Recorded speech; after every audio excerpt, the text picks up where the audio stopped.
India Legal presents Courts Roundup.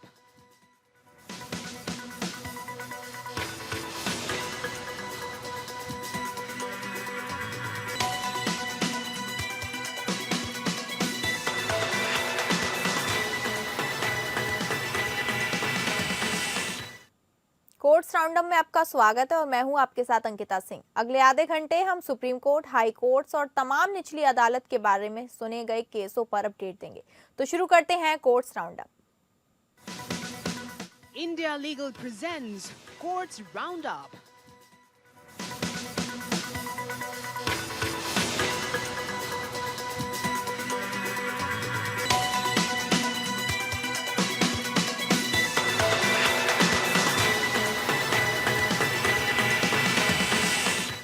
Supreme court ने महाराष्ट्र राज्य चुनाव आयोग को निर्देश दिया है कि वह उन स्थानीय निकाय चुनाव में 50% से अधिक आरक्षण की अधिसूचना जारी न करे जहां चुनाव अभी अधिसूचित नहीं हुए हैं।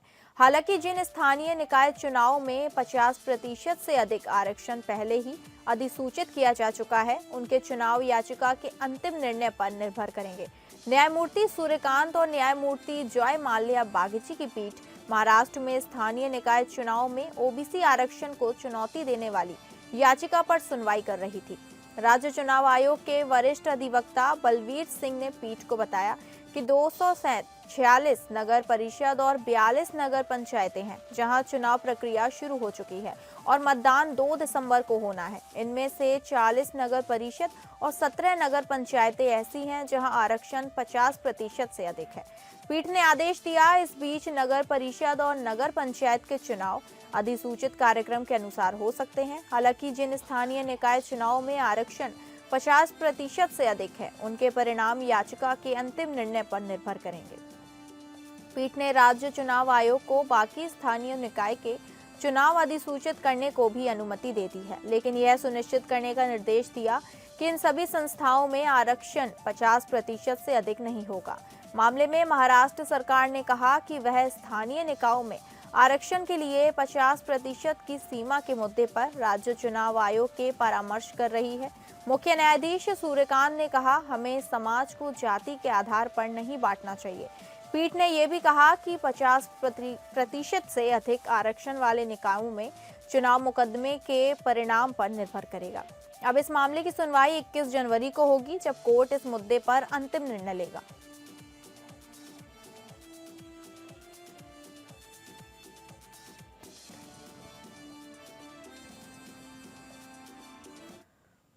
सुप्रीम कोर्ट ने केरल के गवर्नर की आलोचना की और उन्होंने जस्टिस रिटायर्ड सुधांशु धूलिया की रिपोर्ट पर कार्यवाही में देरी की। जस्टिस जेबी पारदीवाला और जस्टिस केवी विश्वनाथन की बेंच ने कहा कि गवर्नर से उम्मीद है कि वे जस्टिस धूलिया कमेटी की सिफारिशों पर जल्द फैसला लेंगे। कोर्ट ने अगस्त में राज्य सरकार और गवर्नर के बीच गतिरोध को देखते हुए वीसी अपॉइंटमेंट के लिए नामों को शॉर्टलिस्ट करने के लिए जस्टिस धूलिया की अध्यक्षता में एक सर्च कमेटी बनाई थी। कोर्ट ने गवर्नर को मुख्यमंत्री द्वारा सुझाए गए वरीयता क्रम में ही अपॉइंटमेंट करने का भी निर्देश दिया था। केरल सरकार ने जस्टिस पारदीवाला की बेंच के सामने यह मामला उठाया और बताया कि जस्टिस धूलिया की रिपोर्ट सौंप दी गई है, लेकिन चांसलर ने अभी तक कोई फैसला नहीं लिया है। जस्टिस पारदीवाला ने पूछा कि क्या चांसलर ने जस्टिस धूलिया की रिपोर्ट देखी है, जिस पर गवर्नर के वकील ने कहा नहीं में जवाब दिया। बेंच ने आदेश दिया कि चांसलर को जस्टिस धूलिया की रिपोर्ट देखने और फैसले लेने की उम्मीद है। कोर्ट ने कहा कि जस्टिस धूलिया की अध्यक्षता वाली कमेटी ने सभी पार्टियों की सहमति से रिपोर्ट तैयार की है और चांसलर को इस पर जल्द फैसला लेना चाहिए। जस्टिस पारदीवाला ने चांसलर के वकील से कहा कि वे निवेश लेने के बाद बताएं कि फैसला कब लिया जा सकता है। मामले की सुनवाई अगले शुक्रवार तो टाल दी गई है। इस मामले में सुप्रीम कोर्ट ने साफ कर दिया कि चांसलर को जस्टिस धूलिया की रिपोर्ट पर जल्द फैसला लेना होगा और कोर्ट इस पर नजर रखेगी।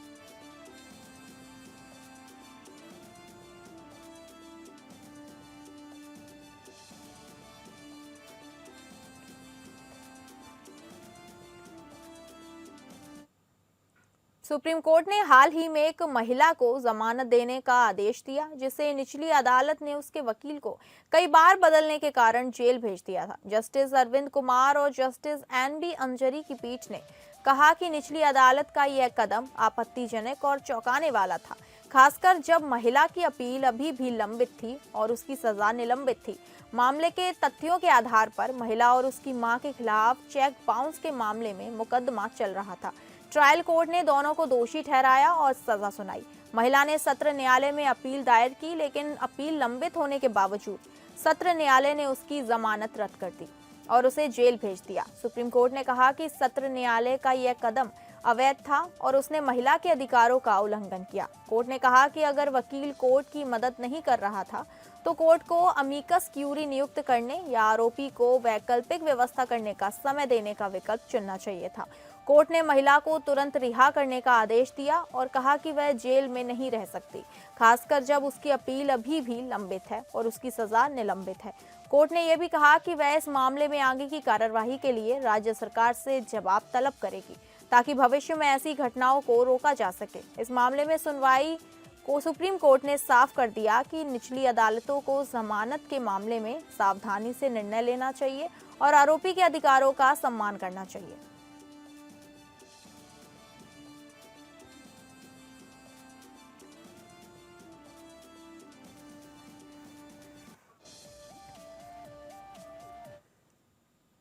सर्वोच्च अदालत सुप्रीम कोर्ट ने एक महत्वपूर्ण मामले की जांच करने का निर्णय लिया है, जिसमें आरोप लगाया गया है कि एक बाद में प्रस्तुत किए गए कई न्यायिक निर्णय वास्तव में अस्तित्वहीन हैं और आर्टिफिशियल इंटेलिजेंस यानी कि एआई द्वारा उत्पन्न किए गए हो सकते हैं।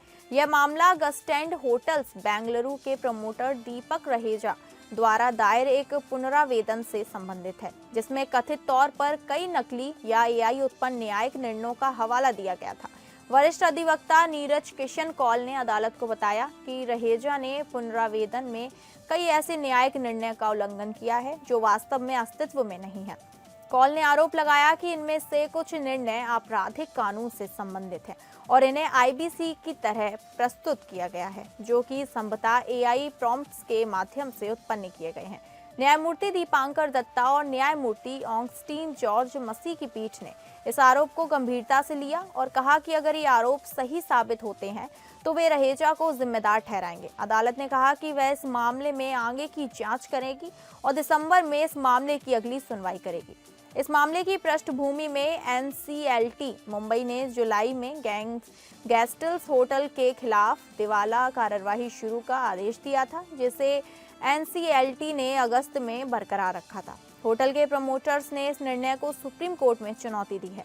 इस मामले में आरोप है कि रहेजा ने अपने पुनरावेदन में कई नकली न्यायिक निर्णयों का हवाला दिया, जो कि संभवतः एआई द्वारा उत्पन्न किए गए हैं। अगर ये आरोप सही साबित होते हैं तो इसके गंभीर परिणाम हो सकते हैं।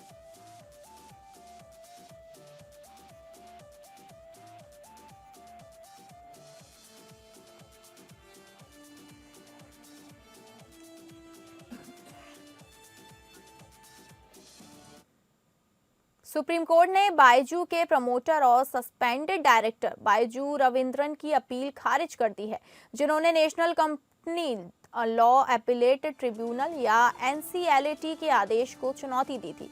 एनसीएलटी ने कहा था कि बायजू के खिलाफ इंसॉल्वेंसी की कार्यवाही वापस लेने के लिए board of control for cricket in India द्वारा फाइल की गई एप्लीकेशन के लिए क्रेडिटर्स की कमेटी या सीओसी की मंजूरी जरूरी है। जस्टिस जेबी पारदीवाला और जस्टिस केवी विश्वनाथन की बेंच ने अपील खारिज करते हुए कहा कि एनसीएलटी का आदेश सही है और सीओसी की मंजूरी के बिना इंसॉल्वेंसी प्रक्रिया को वापस नहीं लिया जा सकता। यह मामला बायजू के खिलाफ बीसीसीआई द्वारा दायर किए गए एक मामले से संबंधित है, जिसमें बायजू पर भुगतान नहीं करने का आरोप लगाया गया था। बायजू के वकील ने तर्क दिया कि सुप्रीम कोर्ट पहले के फैसले के अनुसार यह मामला प्री सीओसी कैटेगरी में आता है और इसलिए सीओसी की मंजूरी की आवश्यकता नहीं है। हालांकि कोर्ट ने इस तर्क को नहीं माना और कहा कि जिस पल हम आपकी दलील मान लेते हैं, हम पूरी प्रक्रिया को नाकाम कर देते हैं। इस मामले में एनसीएलटी ने पहले ही कहा था कि सीओसी का गठन कार्यवाही के पेंडिंग रहने के दौरान किया गया था और पार्टियों को सीआईआरपी को वापस लेने को कंट्रोल करने वाले कानूनी फ्रेमवर्क के हिसाब से दावों को वापस लेने और सेटल करने से जुड़े उपाय ढूंढने की इजाजत दी गई थी। इसलिए सीओसी की मंजूरी जरूरी है। सुप्रीम कोर्ट ने जुलाई में भी इसी तरह के एक मामले में बीसीसीआई और रिजू रविंद्रन की अपील खारिज कर दी थी। उस समय भी कोर्ट ने कहा था कि एनसीएलटी का आदेश सही है और सीओसी की मंजूरी के बिना इंसॉल्वेंसी प्रक्रिया को वापस नहीं लिया जा सकता है।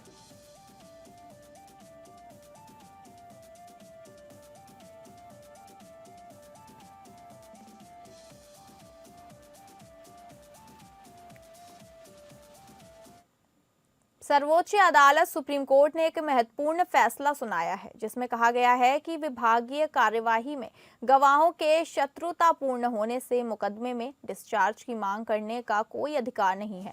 अदालत ने कहा कि विभागीय जांच और आपराधिक मुकदमे में सबूत के स्तर और दायरे अलग अलग होते हैं। कोर्ट ने आदेश के मुख्य बिंदु हैं, विभागीय जांच के गवाहों के शत्रुतापूर्ण होने से यह नहीं माना जा सकता कि वे आपराधिक मुकदमे में भी शत्रुतापूर्ण होंगे। आपराधिक मुकदमे में गवाहों को शपथ के तहत बयान देना होता है और यदि वे झूठ बोलते हैं तो उन पर पेरजुरी का मुकदमा चल सकता है। विभागीय जांच में छूट मिलने से यह नहीं माना जा सकता कि आपराधिक मुकदमे में भी छूट मिल जाएगी। इस मामले में एक लोक सेवक ने अपने खिलाफ विभागीय जांच और आपराधिक मुकदमे को चुनौती दी थी। विभागीय जांच में उन्हें बरी कर दिया गया था, जिसके बाद उन्होंने आपराधिक मुकदमे में भी डिस्चार्ज की मांग की थी। सुप्रीम कोर्ट ने कहा कि विभागीय जांच और आपराधिक मुकदमे में सबूत के स्तर और दायरे अलग अलग होते हैं। विभागीय जांच में गवाहों के शत्रुतापूर्ण होने से यह नहीं माना जाता कि वे आपराधिक मुकदमे में भी शत्रुतापूर्ण होंगे। अदालत ने कहा कि आपराधिक मुकदमे में गवाहों को शपथ के साथ तहत बयान देना होगा और अगर वे झूठ बोलते हैं तो उन पर पेरजुरी का मुकदमा चल सकता है। कोर्ट ने कहा कि अगर विभागीय जांच और आपराधिक मुकदमे में अलग अलग स्तर के सबूत की आवश्यकता होती है। आपराधिक मुकदमे में गवाही देने वाले गवाहों को शपथ के तहत बयान देना होता है। गवाहों के शत्रुतापूर्ण होने के कारणों का विश्लेषण करना आवश्यक है। सुप्रीम कोर्ट के इस फैसले से यह स्पष्ट होता है कि विभागीय जांच और आपराधिक मुकदमे में अलग अलग स्तर के सबूत की आवश्यकता होती है। विभागीय जांच में गवाहों के शत्रुतापूर्ण होने से आपराधिक मुकदमे में डिस्चार्ज की मांग करने का कोई आधार नहीं है।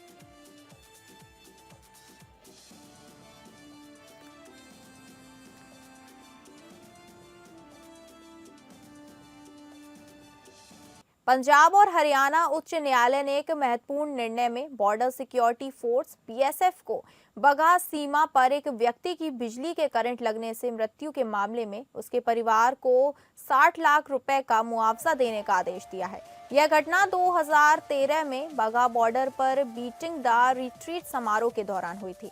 न्यायालय ने कहा कि घटना के समय क्षेत्र बीएसएफ के नियंत्रण में था और इसलिए बीएसएफ की जिम्मेदारी थी कि वह उन लोगों को उस क्षेत्र में प्रवेश करने से रोके जहां दुर्घटना हुई थी। अदालत ने कहा कि बीएसएफ की लापरवाही के कारण ही यह दुर्घटना हुई। दुर्घटना के बाद एकल न्यायाधीश ने बीएसएफ और Punjab state power corporation limited PSPCL दोनों को संयुक्त रूप से मुआवजे के भुगतान के लिए उत्तरदायी ठहराया था। हालांकि उच्च न्यायालय की खंडपीठ ने पीएसपीसीएल को इस मामले में जिम्मेदार नहीं माना, क्योंकि घटना बीएसएफ के अधिकार क्षेत्र में हुई थी। अदालत ने बीएसएफ को निर्देश दिया कि वे मुआवजे की राशि पर 6% प्रतिवर्ष की दर से ब्याज के साथ भुगतान करें, क्योंकि 2 वर्षों से अधिक समय बीत जाने के बावजूद पीड़ित परिवार को मुआवजा नहीं दिया गया था। यह राशि 8 सप्ताह के भीतर पीड़ित परिवार को दी जानी चाहिए। इस मामले में बीएसएफ की लापरवाही को उजागर करते हुए अदालत ने स्पष्ट किया कि सुरक्षा एजेंसियों को सार्वजनिक सुरक्षा सुनिश्चित करने के लिए अपनी जिम्मेदारियों का निर्वहन करना चाहिए।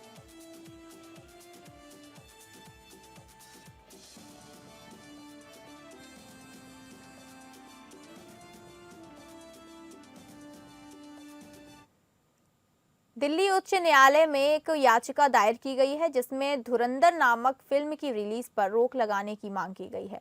यह याचिका मेजर मोहित शर्मा के परिवार ने दायर की है, जो एक अशोक चक्र और सेना मेडल विजेता थे। याचिका में आरोप लगाया गया है कि फिल्म में मेजर शर्मा के जीवन और उनकी गुप्त गतिविधियों को बिना अनुमति के दिखाया गया है।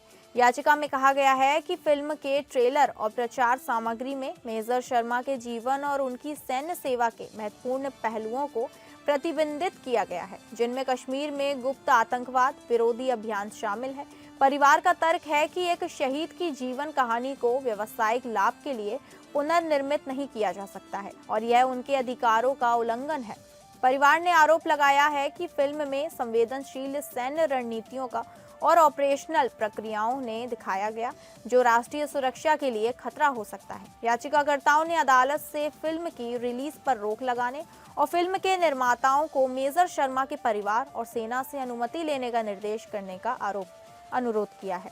इस मामले में दिल्ली उच्च न्यायालय में सुनवाई होने की संभावना है, जिसमें फिल्म के निर्माताओं और वितरकों को नोटिस जारी किया जा सकता है।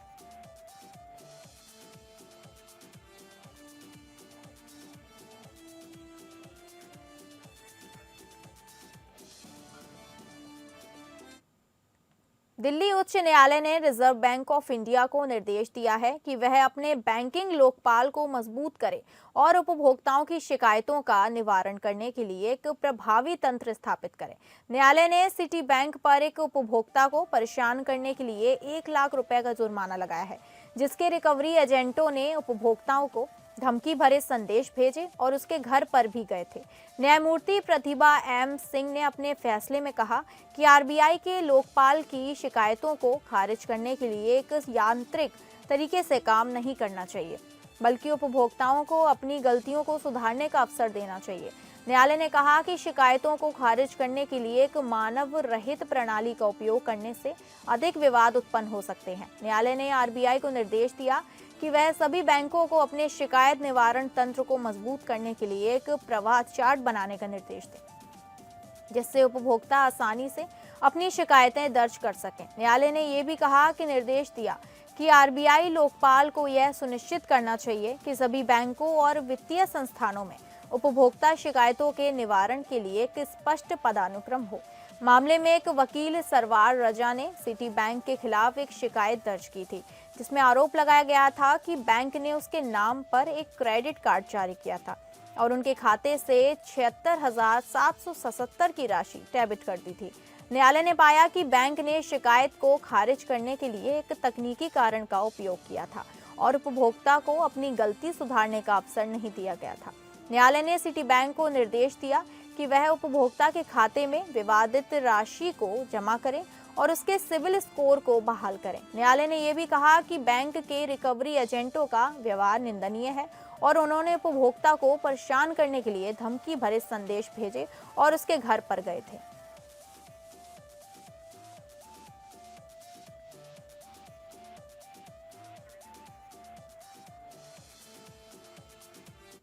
फिलहाल कोर्ट्स राउंडअप में बस इतना ही। नमस्कार। India Legal presents Courts Roundup.